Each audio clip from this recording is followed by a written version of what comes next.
Good afternoon, everyone. I'm Bobby Burton, joined by CJ Vogel here at On Texas Football Livestream post-practice update. We just got off the field, CJ. It was a scorcher. When we walked out there today, 97 degrees before we got on the field. The field was hotter. There were no trees, no shade to be spoken of there. It was a hot one today, but the Longhorns got started with some good stuff today. Worked a lot of special teams from what we saw. That was primarily it. Saw some offensive line work as well as the circle drill a little bit, tackling drill from the DBs and wide receivers. Good stuff overall, CJ. But probably let's start with this. Matt, our producer, also has some footage here we're going to share with you. What I thought was one of the interesting things. We've talked about Jalen Gilbo all spring and summer now. And guess who led the team in the workouts there that got asked to go to the middle? That's Jalen Gilbo. Now, Jade Barron did it on Saturday night, so we're not talking about one over the other.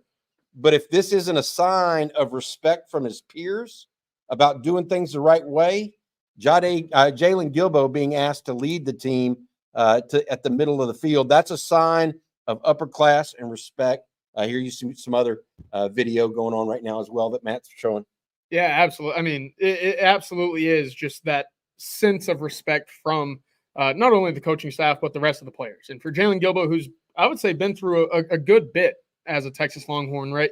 A year ago was kind of sidelined with a knee injury, had to work his way back, looked good in the spring, was fighting his way back into the conversation of that starting 11 defensively. And now it appears, Bobby, they're going to find any way they can to find a spot for him on the field, just because of what he's able to do, his versatility, the way he's revered on the field. Again, it's been a really, I would say, fun road to follow for Jalen Gilbo to get back to this point. And again, for him to be breaking out the team, a spot in which we've seen Kelvin Banks yesterday, mentioned Jade, Quinn, probably day one, I would assume. But it goes to show that leadership council, I would say, is almost put on a podium. And whenever they're able to go out there, lead the team in the Longhorns and head out to their individual position groups. I love it. We're getting to see some nice footage here from today's practice. And I will add this, mostly special teams. We saw some individual drill work like this. Michael Taft there walking by with the green jersey still, by the way. Yeah. He was the only one with the green jersey, but an injury update you had on the offensive line I thought was interesting. Yeah, yesterday it appeared Connor Stroh was not going to be 100%. He was working a little bit with his knee on the side with trainers, went up to the upper practice field to get some extensive look by the medical staff. Today, full pads. He did, of course, as many of the offensive linemen do. They had the knee braces on. He was working with the offensive line, 100% participation from what I was able to see. So great sign, no green contact jersey there. Again, the only one that we saw was Michael Taft, who, Bobby, if there was a football game tomorrow, I don't think there's any way you're keeping Michael Taft off the field with what he's got going on with the little nicked up wrist. Yeah, I think you've talked about that, about how you heard back in the summer what happened with him. He's going to be fine. Some other notes that I took note today. Andre Kojo. This is an interesting name. If you would have asked me this name back 3 to 4 months ago, I would have told you he's kind of buried. Yeah. But right now, he's taking second-team right tackle reps ahead of Jaden Chapman, ahead of Brandon Baker. The young man, remember, he was a early enrollee and a young enrollee. I think he's still just 18 years old, even though he's a redshirt freshman now. He's seeing time at right tackle ahead of some guys that are more highly recruited than he was. Yeah, I was going to say, he's listed, I'm looking at it right now, 6'6", 340 on the Texas roster. Looks good. He looks good. He looks the best he's looked since he's been at Texas. I agree. He was pushing 360 a year ago around this time to get down to about 340 right now. Kind of that similar path in which we've seen with Cam Williams. So we know Texas likes those right tackles, pretty large. Bonus size. Yeah. We'll see if Brandon Baker or somebody along the lines of that ends up putting on 20 pounds over the next year or two before they, compete for that right tackle spot. But I thought that was a good catch by you. Just kind of noticing what those second and third team units are looking like, as well as your frontline guys who we, expect to be in stone. Yeah, let's do this for folks, because we did get to see a little bit of the offensive line today. Go over the first and second team offensive line because I know you got a chance to walk up on the hill. They practice sometimes a little bit away from everybody else. They practice behind the bubble often and just go do one-on-one work and some duo blocking, etc. Yeah, it's funny. It's kind of that ongoing joke with offensive line coaches. Get me as far away from the balls being thrown in the air so my offensive lineman can focus.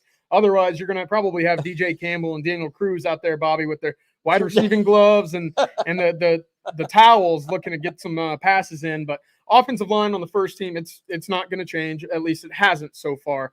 Left tackle, Kelvin Banks, Hayden Connor, Jake Majors at center, DJ Campbell and Cam Williams, obviously that right side of the offensive line. Maybe the question mark of that group in its entirety. But again, no change thus far. And then that second team offense, we're looking at Trevor Gooseby at left tackle, Nato Umeozulu at left guard, Connor Robertson at center, Cole Hudson at right guard, and of course it's Andre Kojo, as you just mentioned, at right tackle as well. So we're getting a good group of 10 full names right now.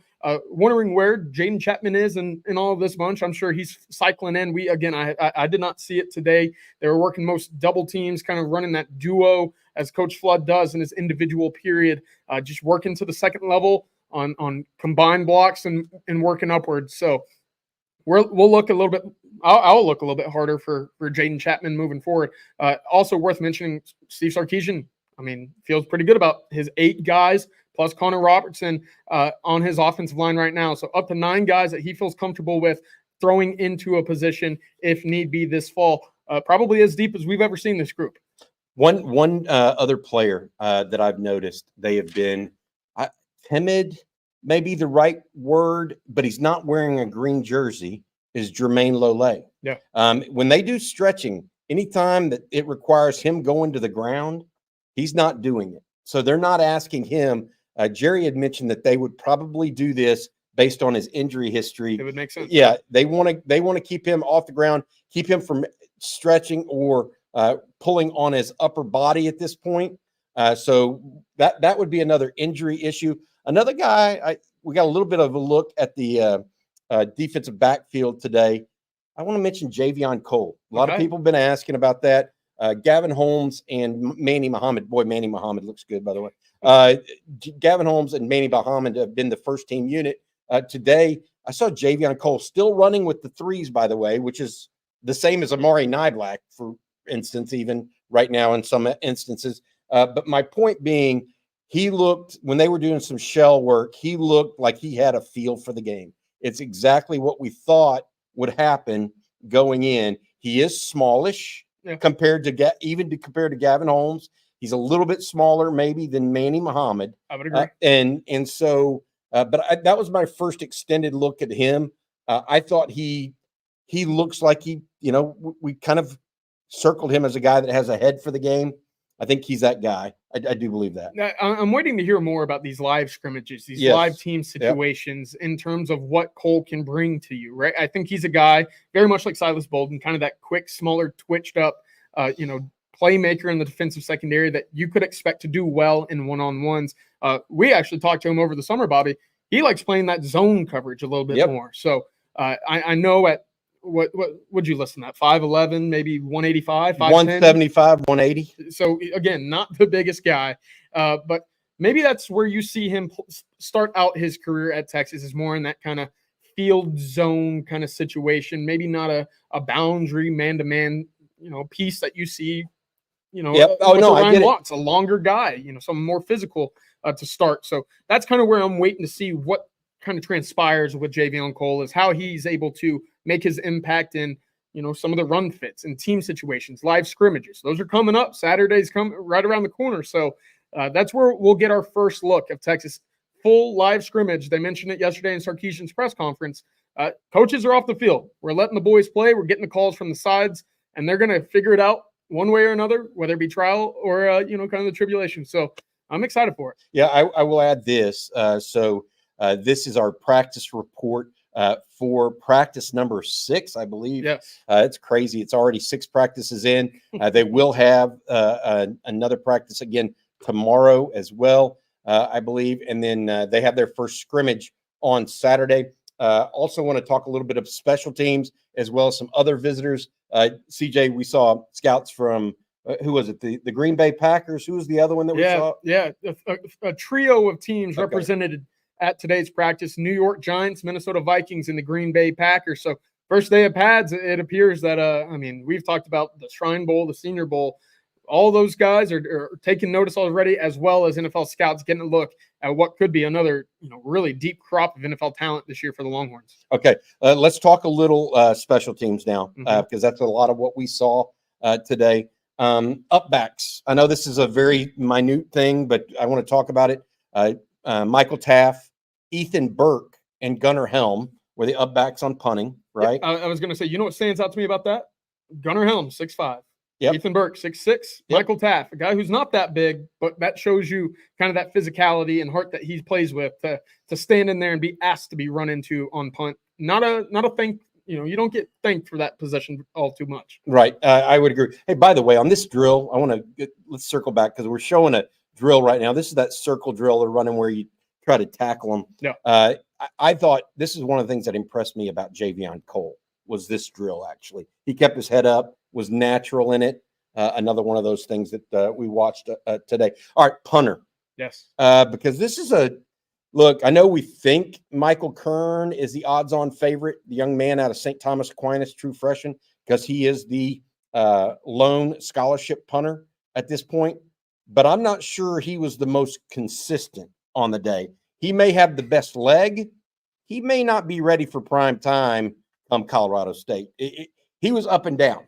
Yeah. So, I mean, Ian Ratliff, Charlie Ferris, the other two, who'd you think had the best day out of that group? It was interesting. I like we've kind of talked about it in the past. It seemed to me that there was confidence in the room, whether it be Michael Kern or somebody already existing. I mean, Michael Kern, the guy coming out of St. Thomas Aquinas, one of the most touted, punters in the country this past recruiting cycle.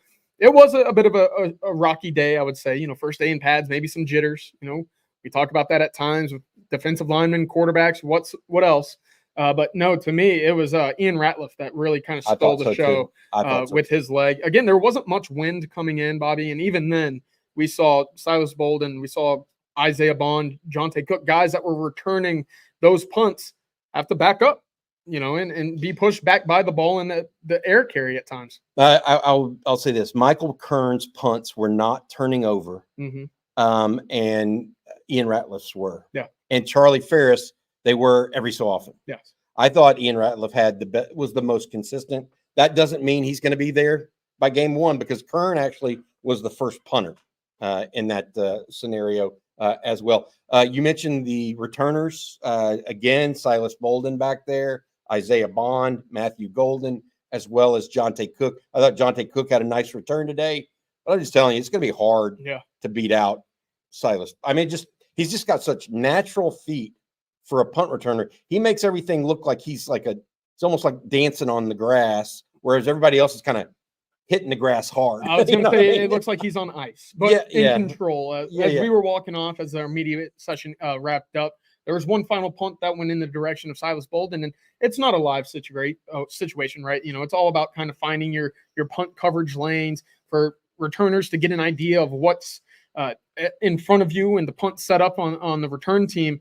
But him just kind of effortlessly moving through what was about 15 or 18 bodies in about a 20-yard frame, it looked effortless to an extent. So I was really impressed there. It's like a guy that can dance and the others are, trying. It's just weird. If you see it, you understand it. It's one of those situations. I want to add two more things on the punt unit team. Obviously, they always have young guys on there. That's just part of the MO of what they do. That's a way to get them game experience, get the jitters out of them a little bit, and get going.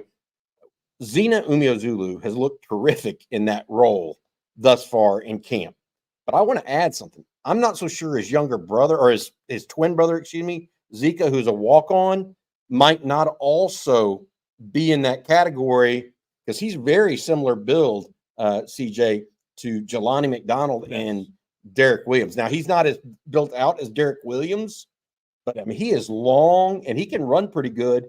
And that's what matters on special teams. Zika Umeozulu. Yeah, I was going to say the whole family. I mean, athleticism, man. We're not going to see NATO up on punt return or anything like that, but that whole family's got athleticism. And And Zeke's got some, I would say a smaller build, but you absolutely are able to see him move through, kind of the kick return lanes and see what's going on there. So it's been really impressive there as well. I know that there's a number of ways in which we're looking and trying to spot ways to get guys on the field. The one thing I noticed yesterday was going through drills was Colin Simmons looked really impressive yesterday as well. I was really impressive. Obviously, we know how twitched up and athletic he is. So, again, just watching these guys in action, another way that we're able to take away some of these conclusions of athleticism and ways that they could potentially see the field and whatnot early on in their career.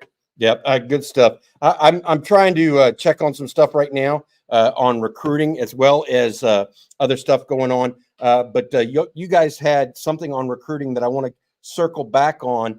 You said you wanted to add it into the recruiting breakdown earlier, and it has to do with quarterback recruiting and the Longhorns. It's kind of one of those nuanced things. I want to give you a chance to do that here in this practice report too. Yeah, Auburn is trending pretty heavily right now for current Notre Dame quarterback commit Deuce Knight. And why is that significant? Well, look at who they've been trying to poach from the Texas Longhorns basically this entire cycle, Bobby, and that's obviously KJ Lacey, right? You're looking at it in the sense that Texas maybe is holding on to their quarterback a little bit stronger than many outside of the state would have anticipated. Obviously, Auburn had been pushing pretty heavily. Yeah, he got his defensive line teammate to switch from Alabama. They had been pushing on him really, really hard at this point.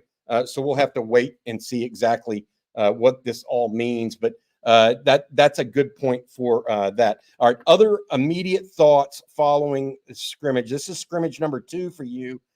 You mentioned Colin Simmons. Colton Vasek continues to look good. That whole defensive group. We talked about it. I told everybody how much I like the tight end room, and Steve Sarkisian mentioned that. I continue to think the defensive end group, outside of offensive line, may be the deepest position on the team. Quarterback only 3 deep, obviously very good, but the deepest big position outside of O-line, I think, is defensive end. Yeah, you agree with that? I absolutely do, right? And what a change it's kind of been from 2 years ago, even to last year until now. That defensive end room not only has a lot of depth, but the front end talent, Bobby, is very impressive. We've talked at length about Trey Moore. We heard from Sarkisian yesterday as well. But to look at the third team unit in terms of the early practice before they get in the stretch lines, they kind of get out there and go through a couple plays on air, but having a defense out there.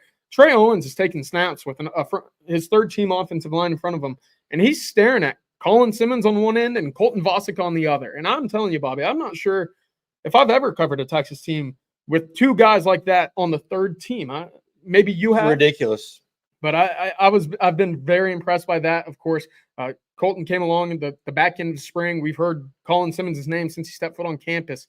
That edge room right now is very impressive. It's, to your point, the deepest big man body, position that Texas has at the moment. Yeah, outside of O-line. I really think the O-line is just a special group. Now, will they be as special as the starters is a good question. I think that will be a good question for long term, but man, that group looks really, really good when you see them work together. CJ, I want to add, a couple of other things that I saw in practice that I thought was interesting. Let me know if you've seen a running back drop a pass so far.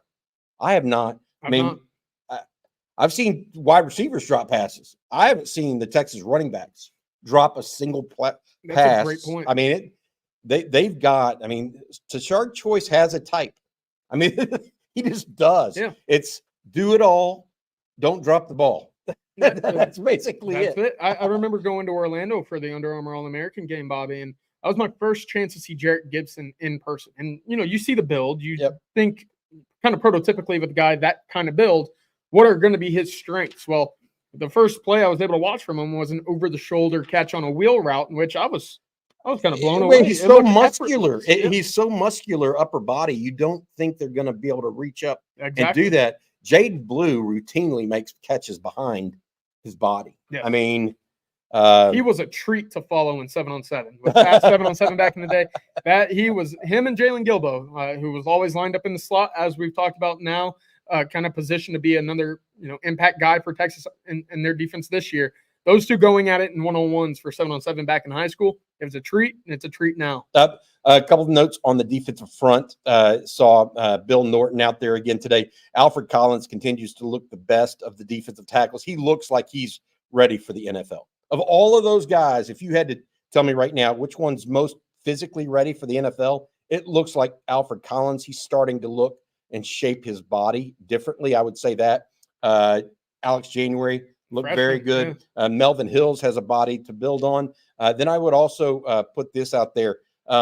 Jure Bledsoe looks like he's added a little bit of weight, which I think is going to be big for him this year. So we'll see how all that works out. Tia Savea, by the way, is one of the leaders of the line. Like when he starts, he's got a high motor, I would say. Of the defensive linemen, there's very few that actually have a high motor.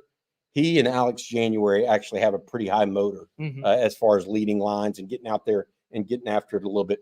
All right, you have anything else you want to add before we get going here today? This is going to be a fairly quick practice report. We've got some players that are coming for media availability. Then we'll be back later tonight for the live stream. CJ, have anything you want to add before we get going here? Yeah, I saw a couple questions about the green jersey. That just means no contact, right? They're in full pads. They're participating in drills and going through, whatever the situations are brought up as well.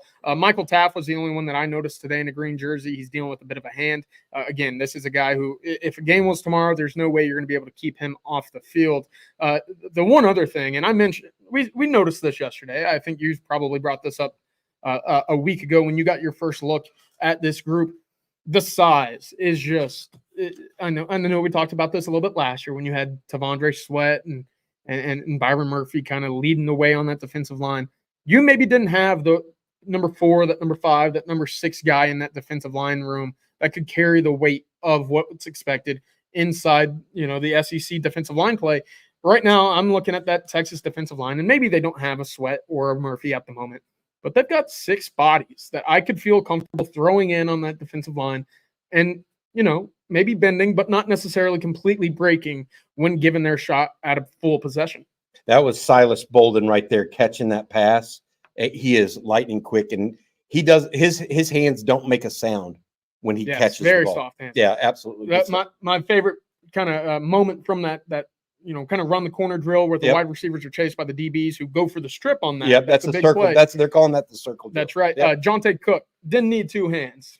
Pulled it in with one, tucked it with one, and turned the corner all in one movement. It was very smooth to watch. Good stuff. All right, hey, that's going to do it for this afternoon's practice report. We'll have more this evening after we hear a couple of guys come to the podium and visit with us at media availability post-practice. But for now, thanks to our producer, Matt Hutchison, for putting that video footage behind us on the screen while we're doing it. CJ Vogel, thanks for joining me as well. I'm Bobby Burton. Hook up.